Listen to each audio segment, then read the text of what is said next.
Hi, I'm Mimi Peterson and I worked for Koch. I did their retailing, social media marketing, e-commerce, and merchandising. My everyday task would be opening up the store, helping with customers, checking to see if there's any online orders and fulfill them, and even helping with the TikTok. I secured this internship because one of my friends recommended it to me, and it was a super quick interview over the phone, and it took about 2 weeks to hear back. What I enjoyed most was probably seeing how a small business works behind the scenes and helping them create content for their social media.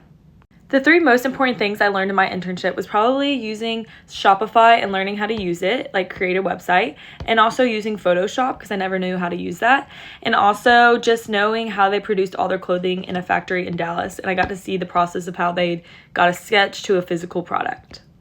My tip for future interns would be to be patient and just to apply as many as you can. Read a ton, don't respond, but also be open-minded.